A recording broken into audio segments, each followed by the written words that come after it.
जब तक आपकी नौकरी है, सर्विस है, 60 वर्ष के 62-63 के नहीं हो जाते तब तक आपके साइन की कीमत बनी हुई है, और उसके बाद में फिर आपके साइन की कोई कीमत नहीं है।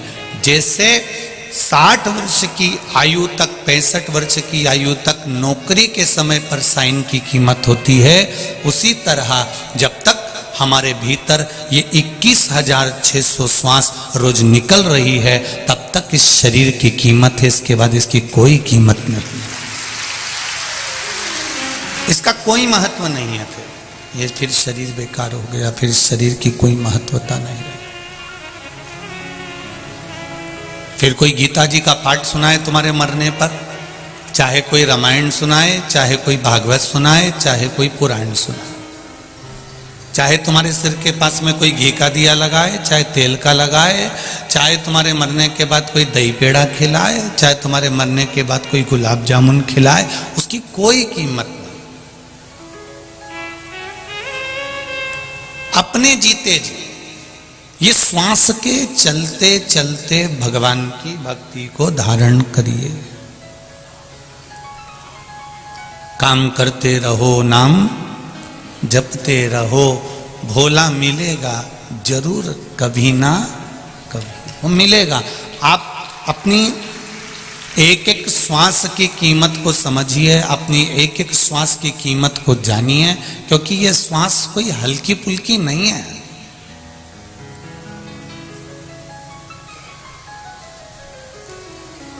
चार बांस, 4 कंधे और 40 कंडे तो कोई भी दे देगा। कितने बांस? जम के बोलो जरा। कई लोग पूछते हैं 4 बांस का क्या लफड़ा है, 2 बांस पे तो जाते हैं। हमने कभी बीज में भी तो लगाए जाते हैं काट के। 2 तो उसी के काम आते हैं जो काट के बीच बीच में बनाए जाती है अर्थी और ले जाया जाता है। 4 बांस, 4 कंधे और 40 कंडे। गाय के गोबर के जो कंडे होते हैं वो 40 से ज्यादा लगते ही नहीं है। इससे ज्यादा तुम जाके देख लेना, कोई ना अभी तक 150-200 लगाए हो तो बता दो। यहां तो अर्थी जलाने वाले, चिता जलाने वाले भी इतने चतुर होते हैं कि वो अंदाजा लगा लेते हैं, अरे हल्की बॉडी है, लिया 2 कुंटल लकड़ी बस बहुत है, और कंडा लिया 25-50 बस बहुत है, हो गया। लिया 10-20 कंडा उठा।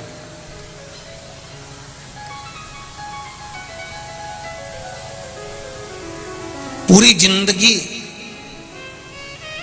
हमने इसी में निकाल दी कि मेरे परिवार वाले मुझे 4 कंधा देंगे, पूरे परिवार वाले मुझे 4 बांस देंगे, पूरे परिवार वाले मुझे 40 कंडे देंगे। ये समझौता करने में हमने अपनी जिंदगी निकाल दी। जोड़ जोड़ के बच्चों के लिए कर दिया और बहुओं के लिए कर दिया, परिवार के लिए कर दिया, पर अपने लिए कभी नहीं करा। वो तो आपको धन्यवाद है, आपने जिंदगी भर जो कमाया, दुकान पर, फैक्ट्री पर, ऑफिस में, नौकरी में, सर्विस में, वो अपने पत्नी और बच्चों के लिए कमाया। पर आज 3 घंटे की ये कथा में बैठकर जो कमा रहे हो, ये अपने लिए कमा रहे हो, किसी दूसरे के लिए कमाई नहीं कर रहे हो। और इसको भी अपनी सत्यता में जीने का प्रयास करो।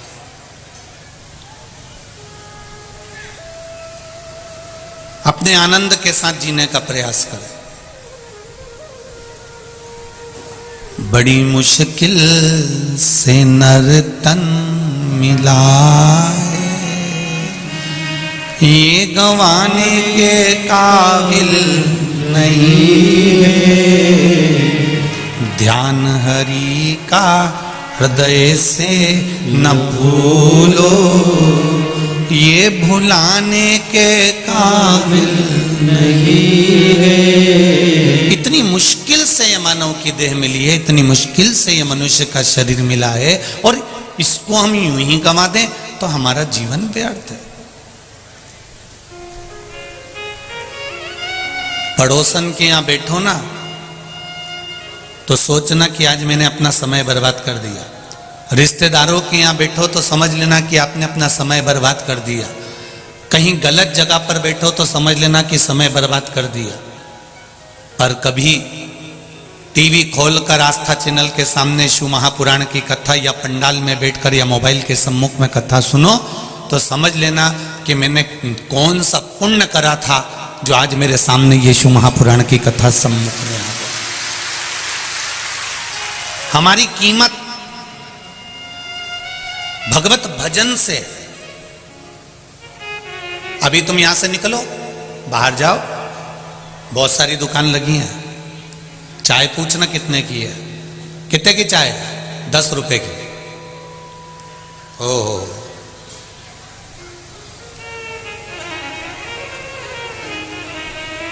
अब तुम जाते जाते बीच में कोई अच्छी होटल मिल जाए, वहां पर रुकना। चाय कितने की है? 25 रुपए की। फिर और जाते जाते कहीं 4 स्टार होटल मिल जाए, 4 सितारा होटल मिल जाए तो वहां पर पूछना चाय कितने की है? 90 रुपए की।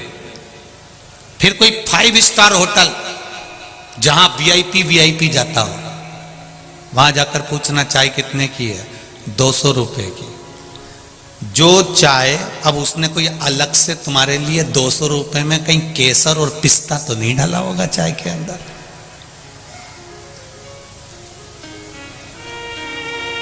चाय वही है, कप भी वही है, गिलास भी वही है, पीने वाला भी वही है। बस ठेले पर पूछा तो 10 रुपए की थी, होटल में गए तो 25 की हो गई, 4 स्टार होटल में गए तो 90 की हो गई, और 5 स्टार में गए तो जम के बोलो जरा 200 की हो गई। अर्थात चाय वही है, पर चाय की वैल्यू कहां बढ़ी? जब वो ऊंची जगह पर जाकर बैठी तब उसकी वैल्यू बढ़ गई। 10 रुपए की चाय 200 की हो गई। उसी तरह आप कहां बैठ रहे हो? पड़ोसी के यहां बैठ रहे हो कि पान की दुकान पर बैठ रहे हो कि चौराहे पर बैठ रहे हो, आपकी क्या कीमत है? पर जब आप शिव महापुराण की कथा में जाकर बैठते हो तब आपकी कीमत परमात्मा जानता है। आपकी कीमत परमात्मा जानता है।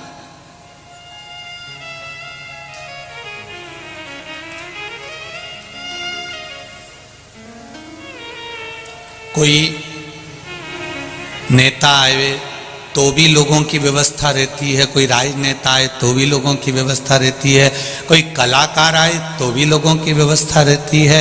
पर आज अगर किसी रूप में भी यहाँ पर सेवा में आप लोग लगे हुए हो तो जरा भगवान को धन्यवाद देना कि कौन सा पुण्य करा था मैंने, जो मेरी नौकरी को, मेरी सर्विस को इतने साल हो गए पर शिव महापुराण की नौकरी करने की मौका नहीं मिला, और आज भगवान ने शिव पुराण की नौकरी में लगाया। नेता की बहुत करी, अभिनेता की बहुत करी, राजनेताओं की बहुत करी, पर आज तुम शंकर की कर रहे हो, यहां सियोर वाले महाराज की नहीं।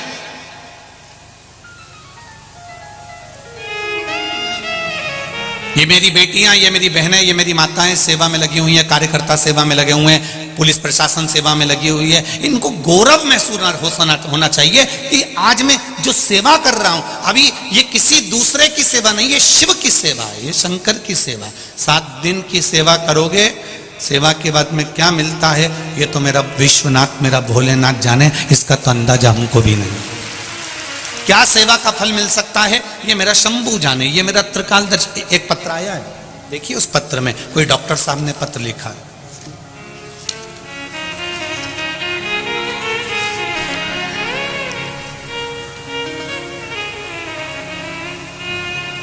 मैं प्रयागराज त्रिवेणी संगम से डॉक्टर सचिंद्र कुमार मिश्र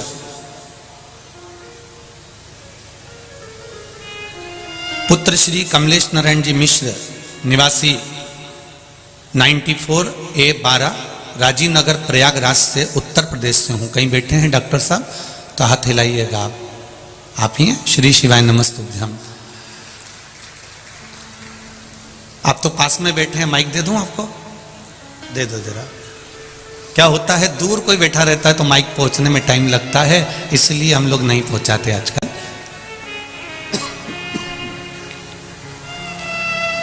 डॉक्टर साहब आपने लिखा है, मैं उत्तर प्रदेश का प्रयागराज का निवासी हूँ। पहले तो मैं आपको नमन करता हूँ कि आप प्रयागराज की भूमि से आए हैं, आपको प्रणाम करता हूँ मैं। पिताजी भी हमारे आए हैं। पिताजी कहाँ खड़े रहिए। श्री शिवाय नमस्तुभ्यम बाबूजी। आप माताजी पिताजी श्री शिवाय नमस्तुभ्यम। आप प्रयागराज की भूमि से आए हैं, त्रिवेणी संगम से आए हैं, गंगा यमुना सरस्वती का जहाँ संगम है, ऐसी पावन धरा को आपको नमन करता हूँ। हमने आपको जल भी भेजा था, गंगा जल भेजा था ट्रेन से बनारस, जब आप जा रहे थे। जी जी। तो मैंने ये भैया है ना, ये फोटोग्राफर, हाँ, इनसे लेटे हनुमान जी का प्रसाद और त्रिवेणी का जल भेजा था। जरूर जरूर, बाबा की कृपा। हाँ। आपने लिखा है इसमें जी कि मैं पेशे से डॉक्टर हूँ, चिकित्सक हूँ, बाबा की कृपा है, खूब आनंद में है। गुरुदेव, मैंने सागर में जब केसरवानी जी कथा करवाए थे, तब मैंने टीवी पर कथा सुनकर ये विश्वास रखकर मैं सागर गया था।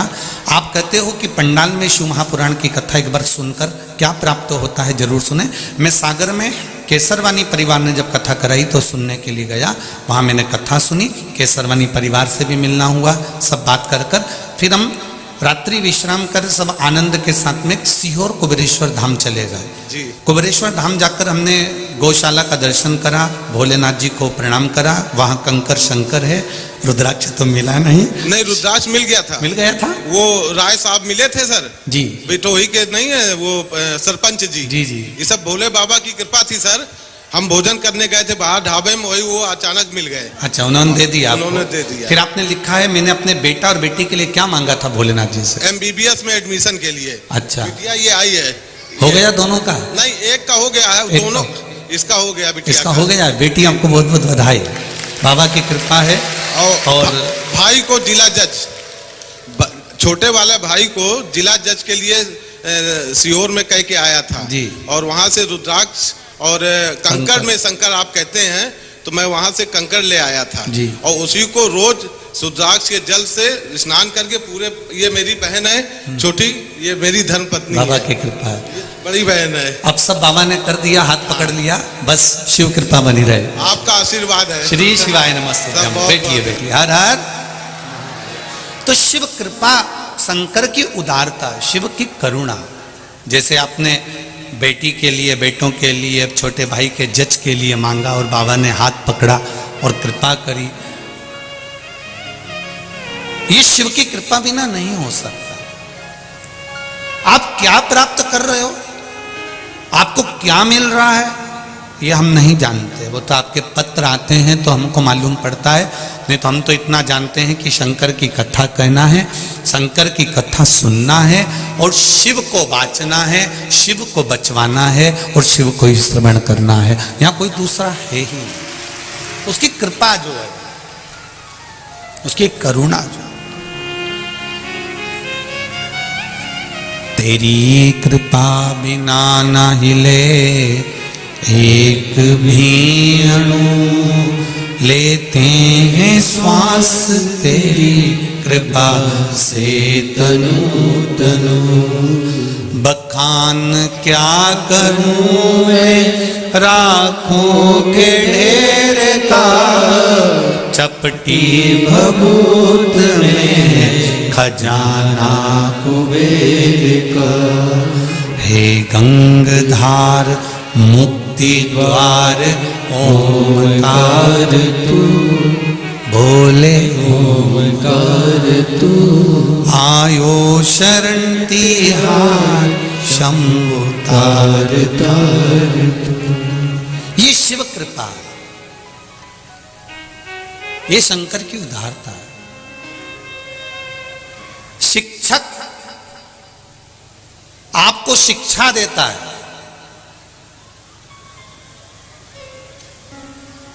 गुरु आपको दीक्षा देता है।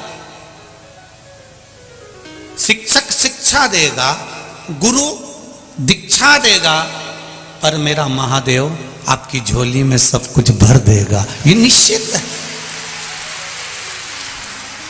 वो खाली नहीं छोड़ता, वो देता है और क्या देता है वो वही जान सकता है। उसकी कृपा कैसी होती है, ये वो भले थोड़ा भगवान के यहाँ पर देर है, थोड़ा समय लग सकता है। फाइल जब मोटी होती है तो उसको दबाने में, छुपाने में थोड़ा समय तो लगता है। तुम तो एकदम के दो नहीं साहब, तुम तो मुझसे पैसा लो और तुम मेरा केस निपटाओ, ने मेरा काम निपटाओ, तो जिसके पास खड़े हो ना वो भी कह देगा थोड़ा समय तो लगेगा, अभी थोड़ा रुक जा।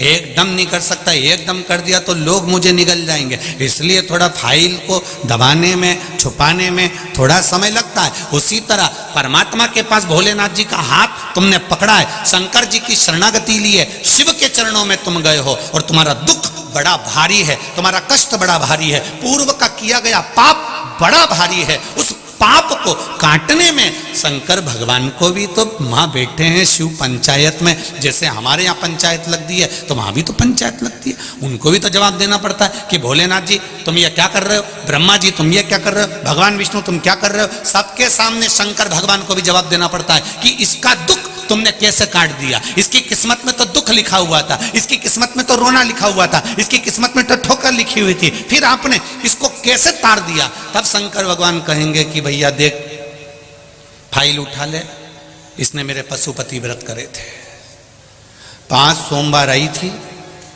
बीच में मैंने सोचा था व्रत छोड़ देगी, इसलिए इसके घर के आसपास में मैंने किसी को निपटा भी दिया था, निपटाया तो ये 1 महीना व्रत नहीं कर पाई, फिर चालू कर दिए इसने, पीछा नहीं छोड़ी मेरे, इसलिए मुझे फाइल को दबाना पड़ा और इसको पार लगाना पड़ा। ये शिव है या ओघड़ी है।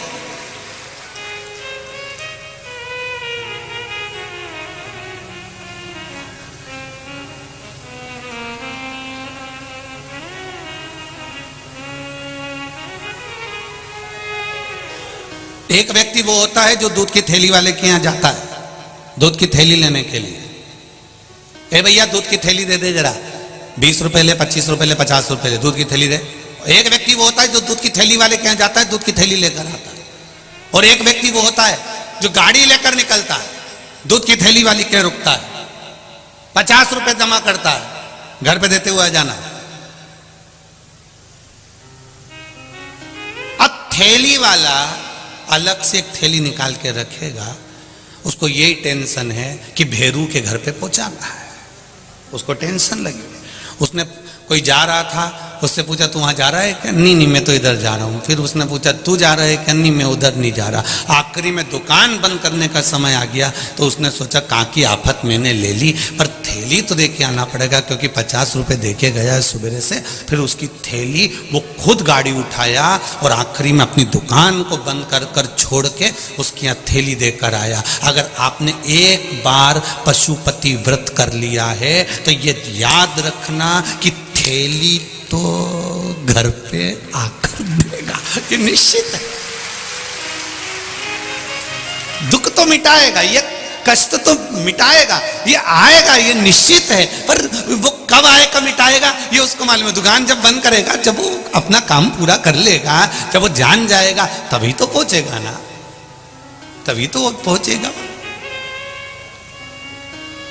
मैंने तेरे ही भरोसे ओ बाबा, तेरे ही भरोसे हवा बिच उड़ती जावांगी, बाबा डोर हथों छड़ना मैं कटी जावांगी। भोले मेरे पतन शंभो मैं तेरी पतन। ये उसकी कृपा जब होगी वो आएगा, निश्चित है वो पहुंचेगा। भरोसा नहीं टूटने देगा मेरा महाराज।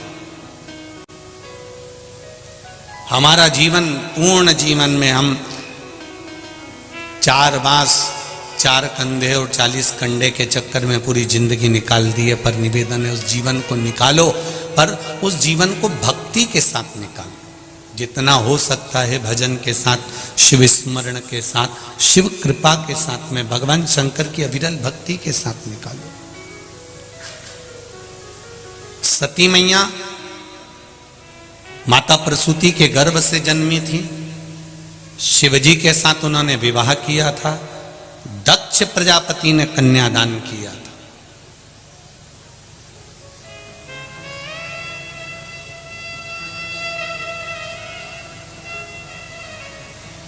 अब दक्ष प्रजापति ने कन्यादान करा, इसके बाद भी अपने जमाई से इतना बैर क्यों है?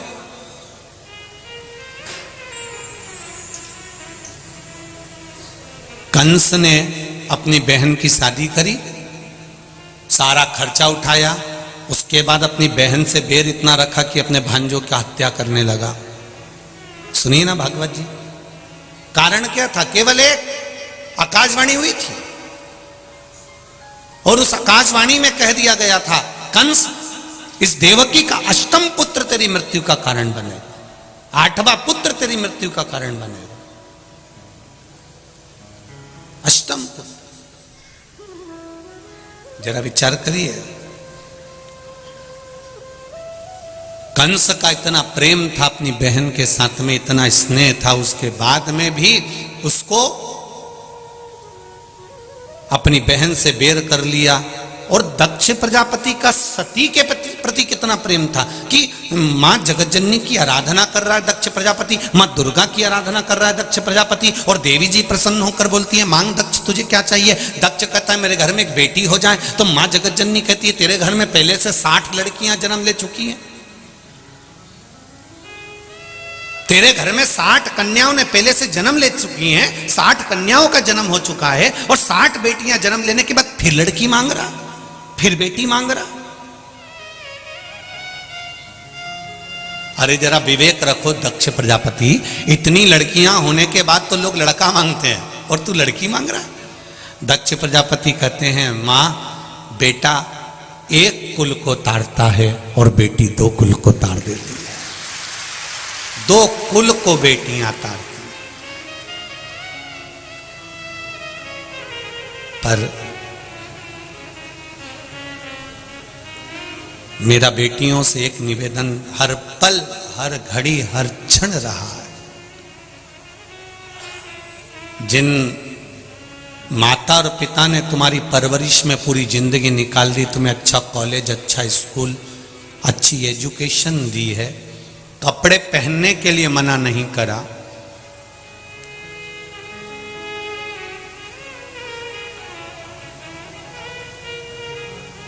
कैसे तुम वस्त्र पहन रहे हो उसके लिए उसने मना नहीं करा। बस मेरा बेटियों से इतना सा निवेदन है कि अपने माता पिता को कन्यादान का मौका जरूर देना, उसको वंचित मत रख देना, उसको कन्यादान का मौका दीजिए। और एक बात अभी तक कथा में नहीं कही जो आज कहने जा रहे हैं, आपको अच्छी लगे तो उत्तर प्रदेश की मां गंगा के घाट पर जो कथा हो रही है, यह कल्याणपुर कानपुर की, आपको अच्छा लगे तो अपने जीवन में उतारिएगा। नवयुवक बेटे और बेटियों से निवेदन है, ड्रेस और एड्रेस ये दोनों अगर सही हैं तो आप उन्नति की सीढ़ी पर चढ़ जाओगे। जम के बोलो, क्या क्या? ड्रेस और एड्रेस अगर सही है तो आप उन्नति की सीढ़ी पर चढ़ सकते हो, आपको कोई नीचे उतार ही नहीं सकता।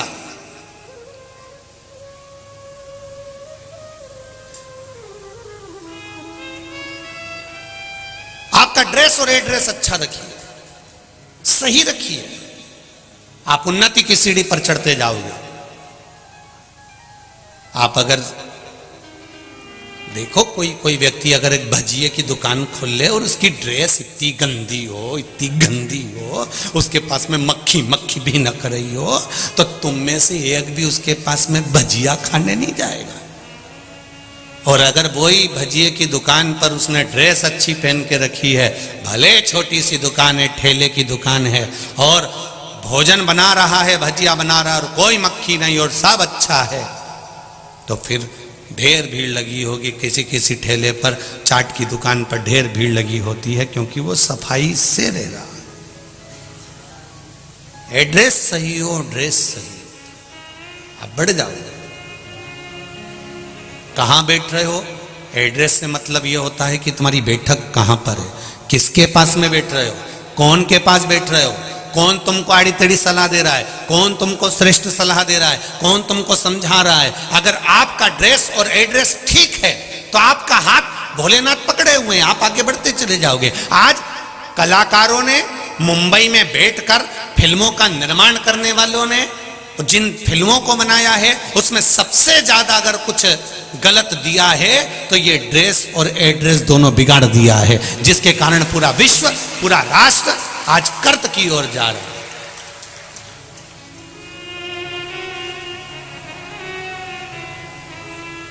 हम उसको संवारे थोड़ा सा।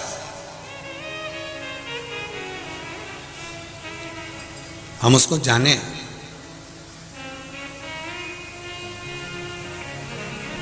शिव कथा कह रही है सती मैया के लिए, माता पार्वती जी के स्वरूपों में मां जगत जननी दुर्गा भवानी स्वयं दक्ष प्रजापति से करी है, दक्ष तुम्हारे घर में 60 लड़कियां जन्म ले चुकी हैं और तुम फिर लड़की मांग रहे हो। दक्ष कहते हैं मुझे बेटा नहीं चाहिए। बेटा अगर घर में हो भी जाएगा तो वो कौन सा मुझे साध लेगा। तुम्हारे घर में भी तुम्हारा बेटा रह रहा है, तुम्हारे घर में भी तुम्हारा बेटा रह रहा है। शादी हो गई, विवाह हो गया, सब कुछ हो गया, पोता पोती हो गए। मैं एक एक डोकरी डोकरी अम्माओं से, बुढ़ी बुढ़ी माताओं से पूछना चाहूंगा कि तुम्हारा बेटा और बेटी दोनों की शादी हुई, बेटी पराए घर चली गई, बेटा तुम्हारे पास रह गया। ईमानदारी की बात बताना कि बेटा कितने घंटे तुम्हारे पास बैठकर बात करता है। कम से कम बेटी रोज फोन लगाकर पूछ तो लेती है कि मम्मी तू कैसी है। बेटी कम से कम फोन लगाकर पूछ तो रहती है कि माँ तू कैसी है, पापा को शुगर हो गई है, डॉक्टर को दिखा देना, उनको तकलीफ हो रही है, उनका ध्यान रखना। मम्मी कहे तो मैं आ जाती हूँ, सियोर वाला महाराज की कथा चल रही है कल्याणपुर में, कथा भी सुन लूंगी और तेरे यहाँ पापा को दिखा भी आऊंगी, डॉक्टर को भी दिखा दूंगी। बेटी एक आनंद लेकर बार बार आपको फोन लगाकर कहती है मम्मी मैं आऊं क्या, पापा मैं आती हूं, तुमने दवाई ली कि नहीं ली, तुमने ये करा कि नहीं करा, पापा तुम थक गए हो, दुकान भैया को कह दो संभालेगा, तुम मत जाओ। ये बेटी ज्ञान देती है, पर कभी बेटा तुम्हारे मुख से नहीं कहता कि पापा तुम्हें तकलीफ क्या हो रही है, तुम रात भर से तकलीफ में हो। बाबूजी आपको क्या हो गया, बाबा आपको क्या हुआ, माँ तू रात भर से कांक रही थी, तेरा चेहरा बता रहा है, माँ तू रात भर सोई नहीं है। जो बेटे को करना चाहिए वो बेटी कर रही है। इसलिए दक्ष प्रजापति कर रहे हैं मुझे बेटा नहीं मुझे बेटी दीजिए, जो पल पल में मेरा साथ देने के लिए कदम से कदम मिलाकर खड़ी रहे। ऐसी बेटी मुझे चाहिए, वो बेटी का मुझे जन्म दे दो। मां जगत जननी दुर्गा भवानी कहती है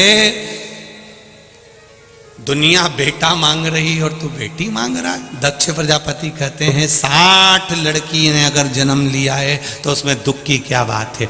दुर्गा जी कहती हैं 60 बेटी का विवाह तो करो, मालूम पड़ जाएगा। 60 लड़की का अगर विवाह तो करो, मालूम पड़ जाएगा।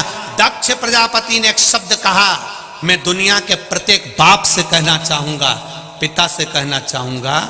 रामकृष्ण परमहंस जी के शिष्य स्वामी विवेकानंद वैष्णो देवी की सीढ़ियां चढ़ रहे थे, और स्वामी विवेकानंद जब वैष्णो देवी की सीढ़ियां चढ़ रहे थे, एक गांव का व्यक्ति अपनी बेटी को कंधे पर बिठाकर ऊपर चढ़ रहा था। स्वामी विवेकानंद ने उस गांव के व्यक्ति से कहा, बाबा तुमको बोझ लग रहा होगा, वजन लग रहा होगा, बोझा लग रहा होगा, लाओ तुम्हारी बेटी को मैं कंधे पर बिठा लेता हूं और वैष्णो देवी के ऊपर मंदिर में दे दूंगा। इतने में एक बुढ़े बाप ने कहा, सुनो स्वामी विवेकानंद, जिस बाप को बेटी बोझा लगती हो वो बाप हो ही नहीं सकता, ये निश्चित है। बेटी कभी बाप पर बोझा नहीं होती। 3 के भाग्य का धन हर व्यक्ति को प्राप्त होता है। पहले नंबर पर बेटी के भाग्य का, दूसरे नंबर पर गौ माता के भाग्य का, तीसरे नंबर पर संत ब्राह्मण के भाग्य का। अगर आपके यहाँ किसी ब्राह्मण ने, किसी संत ने, किसी साधु ने, किसी गुरु ने 1 गिलास पानी भी पिया है तो उसके भाग्य का धन तुमको मिलेगा। तुम्हारे घर में अगर बेटी ने जन्म लिया है तो बेटी के भाग्य का धन तुमको जरूर मिलेगा। बहन बेटियां तुम्हारे यहाँ आ गई, तुमने अपनी बुआ को, अपने आए हुए बहन बेटी को कोई वस्त्र आभूषण दिया है, उसके भाग्य का धन तुमको जरूर मिलेगा। और तीसरे नंबर पर है गौ माता, गाय को अगर 1 रोटी भी दी है तो उसके भाग्य का धन तुमको जरूर मिलेगा। ये 3 के भाग्य का कहीं नहीं गया, ये मिलता जरूर है, प्राप्त जरूर होता है। बेटी का शादी आएगा, बेटी का विवाह आएगा, बेटी की विवाह का समय आएगा, कहां से धन